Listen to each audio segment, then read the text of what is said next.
you talking to me? Okay, you don't want to talk. Codex. Ooh. No one here. Nothing in here.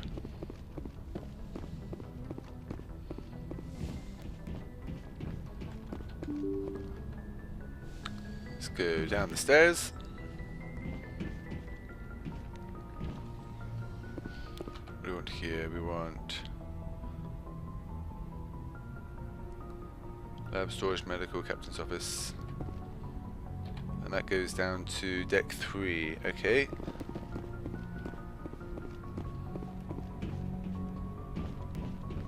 Let's talk to you.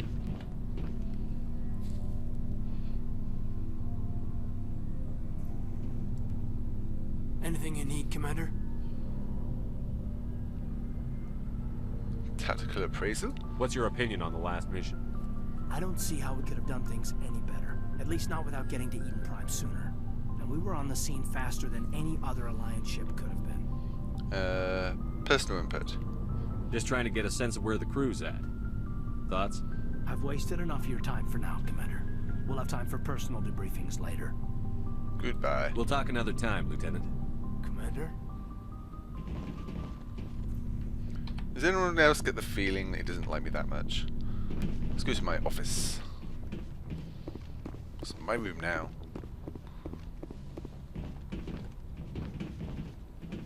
Personnel manual. Examine. Woo! More experience. Let's go. What's this here? Can't talk to these guys. Talk to the doctor. Yes, Commander? Is there something you need? Investigate. Kedan. How well do you know the Lieutenant? I'd never worked with him before this mission. But he has an impressive service record. Over a dozen special commendations. Tends to keep to himself, though. Maybe because of the headaches. It's not easy being Oh, an yes, I remember that from before. I should go. Goodbye, Commander. Nothing in here. Let's run.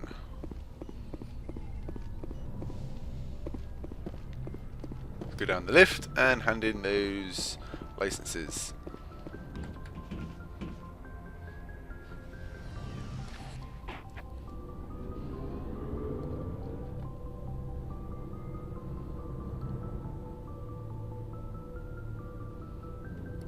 Loading, loading, loading. Ooh, a few people to talk to here. Rex, Ashley, and Garrus. And there's someone behind me as well. Let's check who's behind me.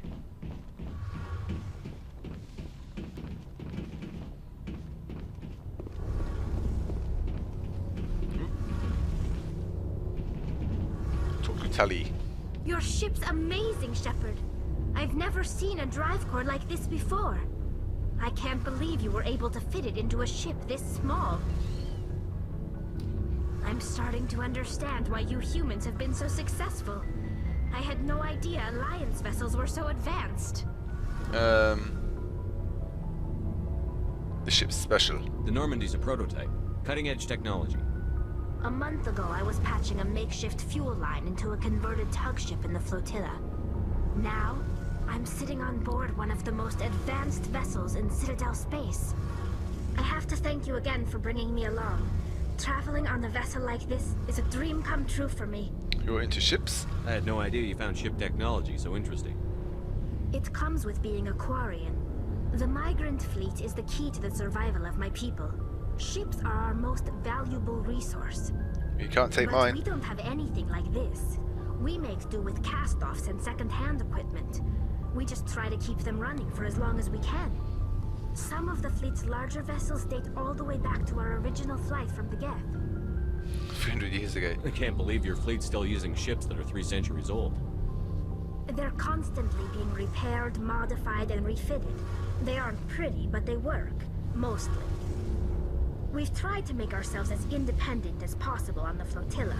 Grow our own food, mine, and process our own fuel. But some things we just can't make on our own. A patch to maintain the hull integrity requires raw materials we just don't have. That's why our pilgrimages are so important. Investigate. Quarians. Tell me about your people. Our lives aren't easy. Resources are scarce, and we are constantly on the move. Everything we do must in some way contribute to the continuation of the migrant fleet. There are 17 million Quarians in the flotilla, and each of us relies on the others for survival. The bonds among my people are strong. Unfortunately, we have had to surrender many of the freedoms and civil liberties other species take for granted. Like what? What kind of freedoms? Well, it's illegal for parents to have more than one child. If our population grows too much, it would strain our resources to their breaking point. Of course, we also can't allow our numbers to become too few. If our population is in decline, the rule against single births is temporarily repealed. In extreme cases of population decline, incentives are even offered to encourage multiple births, though the Conclave hasn't had to take such measures in nearly a century. Conclave? That's your government. The Conclave is our civilian branch of government. Each ship can elect a representative to serve on the Conclave and make decisions that affect the fleet as a whole. On matters that affect an individual ship, however, the captain has the final say. It's a tradition that dates back to the early days, when the fleet was governed by martial law. Fortunately, most captains nowadays are smart enough to have an elected council from their crew to give them advice and guidance. Very democratic. So the ultimate power rests with elected officials. In practice, the Conclave and the respective council for each ship tend to set the rules that govern our daily lives. But in theory, we are still under military jurisdiction. The 5 top-ranking military officials in the fleet serve on the Admiralty Board. These 5 have the power to overrule any decision by the Conclave in case of emergency. To do so requires unanimous agreement among the Admiralty, and they can only do this once. After that, the entire board must resign their posts. It's a safeguard that served us well. In nearly 3 centuries, the Admiralty Board has only overruled the Conclave 4 times. The Geth. I want to know more about the Geth. I doubt I can tell you anything you don't already know. It's been almost 3 centuries since they drove my people into exile. All I know is the story of their origins. What they were when we created them, and how they turned on us. Tell me. Interesting. The Geth were originally created to serve as an automated manual labor force. Initially, their intelligence was as limited as any AI.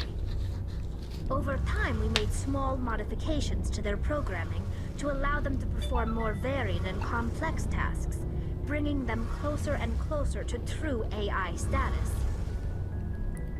Isn't AI research illegal? How come the council didn't step in and stop you? This wasn't true AI research. We may have been skirting the bounds of the law, but we never did anything that was actually illegal. The changes were so insignificant, so gradual, that we were able to control them. Or so we thought. But one thing we underestimated was the power of the neural network. A million Geth thinking simultaneously created an inherently unstable matrix. Neural network? So the Geth share brain power? Many of the Geth's logic systems were designed to work in concert with other nearby Geth. Basically, the more of them you have in a group, the smarter they are. Hive mind. So there's some sort of group consciousness? No, nothing like that. They cannot share sensory data or information. Their programming cannot handle that much simultaneous input. Be quiet, phone. Each Geth maintains an individual awareness and identity. The neural network only operates on a process-based level.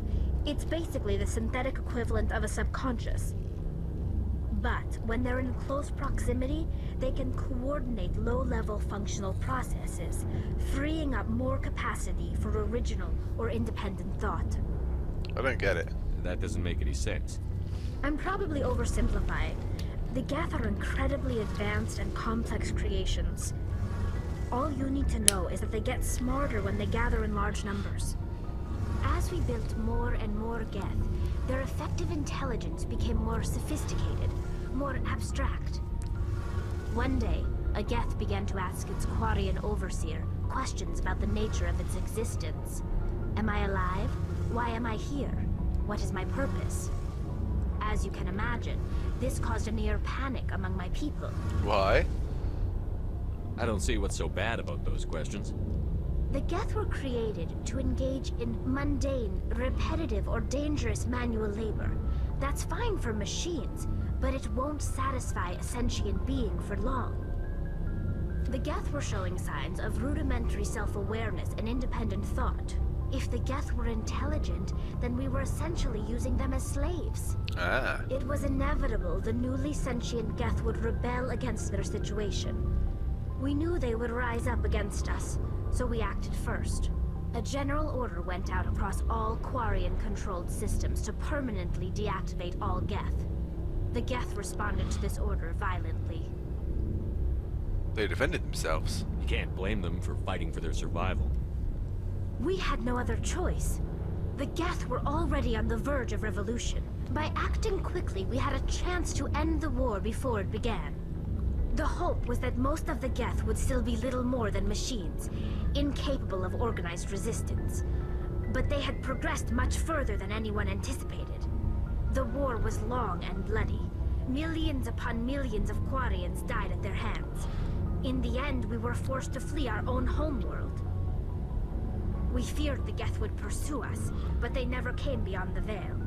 Now we drift through space, exiled, searching for a way to reclaim what was once ours. Investigate pilgrimage. I want to know more about the pilgrimage. When my people reach maturity, we leave our birth ships and seek acceptance with a new crew. It's necessary to maintain genetic diversity among the fleet. But no ship wants to accept someone who will be a burden on them. So, to prove our worth, we embark on a pilgrimage. We set out alone, leaving the flotilla and our families behind us. We only return once we have found something of value we can bring back to the fleet. This is presented as a gift to the captain of the respective ship we wish to join. If the gift is accepted, we are welcomed into the crew. Do they always accept? Can a captain choose to reject the gift? That doesn't happen often. Most captains are eager to increase the size of their crew. It increases their own standing in our society. Even when a gift is not particularly valuable, the captain usually accepts it out of a sense of tradition. However, there is a stigma to presenting a substandard gift. It's not the best way to make a good impression on a new community. Most pilgrims don't return until they find something worthwhile. Let's change topics. I want to talk about something else. Like what? Goodbye. I should go. See you later. Let's talk to the engineer. Ooh, level up. How do I level up again? You. Okay. Why have I got to point and intimidate? Interesting. Interesting. 5% discount in stores. I want, because pistols are quite effective though. Increases accuracy, 60% increases fire rate. I'm going to put points in pistols because that's quite effective. Talk to you. Hey, Commander, you know that Quarian, Tali? She's been spending all her time down here asking me about our engines. Is she bothering you? I'll tell her to leave you alone. What? No, she's amazing. I wish my guys were half as smart as she is. Give her a month on board and she'll know more about our engines than I do. She's got a real knack for technology, that one. I can see why you wanted her to come along. She's useful. I figured she'd be a real asset to the team. You got an eye for Tali, Commander, but I'm guessing that's not why you came down here. Investigate stealth system. Fill me in on the IES stealth systems. How does it work exactly? You can't hide a ship out in space. They emit too much heat and radiation. Too easy for sensors to pick them up, unless you find a way to capture those emissions. So our stealth systems trap the energy we give off in storage sinks built into the ship itself. No emissions to give away our location. Clever. Eventually the sinks have to be vented. More than a few hours silent running and they overheat. Cook us inside our own hull. So we're invisible? There's no way for anyone to detect us? A visual scan can still pick us up. Anyone looking out a window can see us plain as day. But you have to be pretty close to get an actual visual out in space.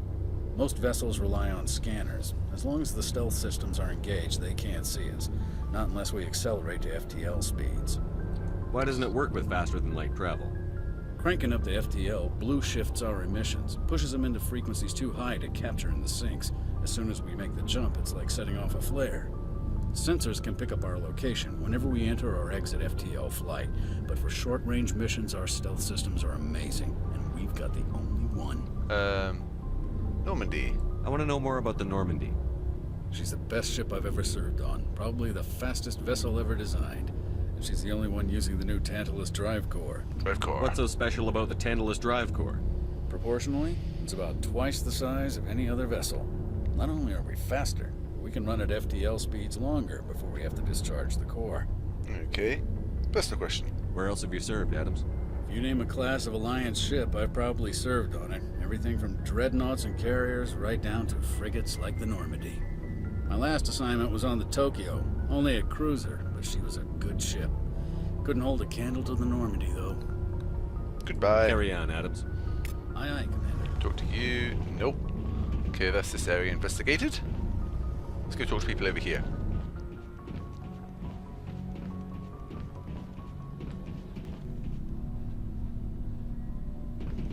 Let's talk to Rex. Nice ship you've got, Shepard. Thank you. What can I do for you? Personal inquiry. What's your story, Rex?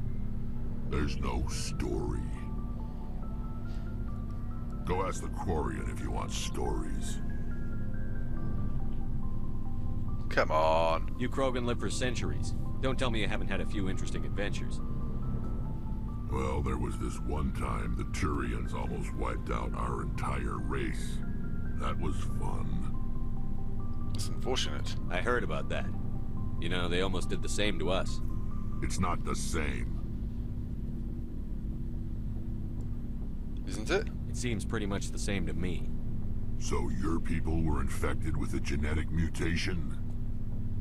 An infection that makes only a few in 1,000 children survive birth? And I suppose it's destroying your entire species? Well, I see your point. I suppose it isn't all the same.